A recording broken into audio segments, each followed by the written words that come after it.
Oke, Assalamualaikum warahmatullahi wabarakatuh. Selamat siang Ibu dan rekan-rekan sekalian. Saya Viviana Dewi dan hari ini saya akan mempresentasikan sebuah materi tentang gender dalam perspektif budaya. Ini adalah topik yang sangat menarik dan relevan untuk kita pahami bersama. Nah, pertama-tama, mari kita pelajari gender. Apa itu gender? Gender bukanlah sama dengan jenis kelamin biologis. Gender adalah peran, perilaku, dan identitas yang dibentuk, disepakati, dan ditetapkan oleh masyarakat untuk perempuan dan laki-laki. Ini adalah hasil dari konstruksi sosial dan budaya, artinya sifat-sifat gender dapat berubah seiring waktu dan tempat. Untuk memahami gender, kita tentunya harus memahami yang namanya budaya. Budaya adalah keseluruhan cara hidup yang mencakup nilai, kepercayaan, adat istiadat, dan kebiasaan yang dipelajari dan diwariskan oleh satu masyarakat. Intinya, budaya adalah paduan atau hidup kolektif yang membedakan satu kelompok manusia dengan kelompok manusia lainnya. Dan selanjutnya ada gender dalam perspektif budaya. Lalu, bagaimana budaya memengaruhi gender? Budaya memberikan yang namanya yaitu kerangka pikiran atau cetak biru tentang apa yang dianggap pantas sebagai peran untuk perempuan dan laki-laki. Peran gender, seperti yang telah kita bahas, bukanlah alamiah, melainkan sepenuhnya hasil dari konstruksi budaya itu sendiri. Dan selanjutnya, mari kita bahas tentang bentuk ketidakadilan gender. Sayangnya, konstruksi budaya ini seringkali melahirkan ketidakadilan gender. Dan bentuk ketidakadilan gender ini terbagi pula menjadi 3 macam, yaitu subordinasi dan marginalisasi. Dan yang terakhir ada stereotip. Mari kita bahas dari ketiga bentuk ketidakadilan gender tersebut. Yang pertama, subordinasi. Ini adalah anggapan bahwa wanita lebih rendah atau dipandang sebagai nomor 2 setelah laki-laki. Dan selanjutnya ada marginalisasi. Ini adalah bentuk pengucilan wanita dari akses sumber daya seperti pekerjaan, pendidikan, dan pengambilan keputusan. Jadi untuk perempuan ini sangat-sangatlah terbatas. Perempuan tidak boleh terlalu mencolok atau menonjol dari laki-laki. Dan selanjutnya bentuk ketidakadilan yang ketiga yaitu stereotip.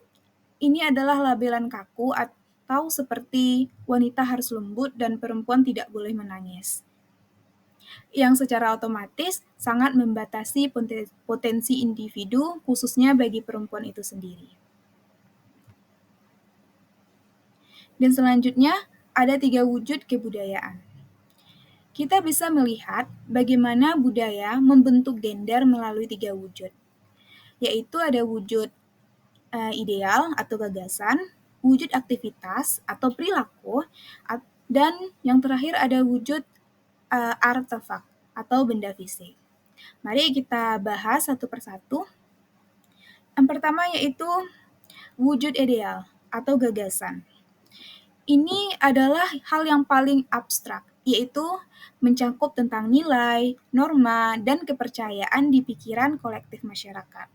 Contohnya seperti anggapan bahwa perempuan itu harus menjadi pengurus rumah tangga yang lemah lembut. Dan wujud kedua yaitu wujud aktivitas atau perilaku.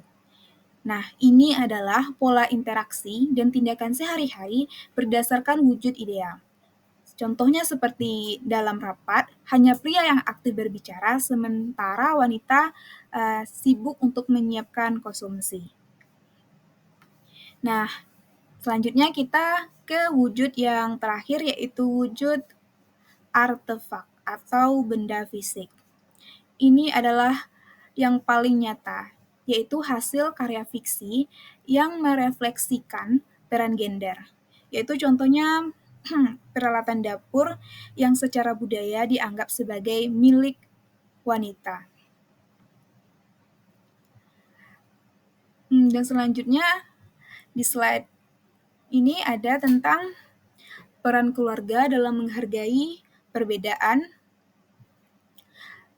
Jadi, peran keluarga dalam menghargai perbedaan, keluarga memiliki peran penting dalam mengajarkan penghargaan terhadap perbedaan gender melalui sistem yang namanya kekerabatan, yaitu ada sistem patrilineal dan matrilineal. Sistem patrilineal adalah garis keturunan ayah yang mana laki-laki menjadi pewaris utama. Dan contohnya itu kebanyakan orang yang menggunakan sistem patrilineal ini yaitu orang Batak. Dan selanjutnya sistem matrilineal, yaitu garis keturunan ibu, di mana perempuan menjadi pemegang harta pusaka. Nah, ini contohnya berada di budaya Minangkabau. Dan selanjutnya, peran sekolah dalam menghargai perbedaan. Selain keluarga, sekolah adalah tempat anak belajar berinteraksi dengan latar belakang yang beragam melalui edukatif, inklusif, dan sekolah yang padat. Di sekolah, kita mengajarkan nilai toleransi dan menghormati, mendorong kerjasama dan keberagaman, dan mengadakan kegiatan lintas budaya untuk meningkatkan pemahaman. Nah, selanjutnya ada contoh menghargai perbedaan dalam kehidupan sehari-hari. Menghargai perbedaan adalah praktik sehari-hari. Ini adalah cara yang harusnya kita laksanakan. Ini bisa dilakukan dengan cara sederhana, yaitu dengan cara mendengar tanpa menghakimi orang lain saat berbicara.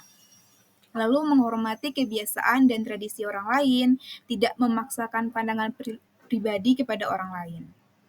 Nah, selanjutnya kita tiba di slide terakhir, yaitu kesimpulan.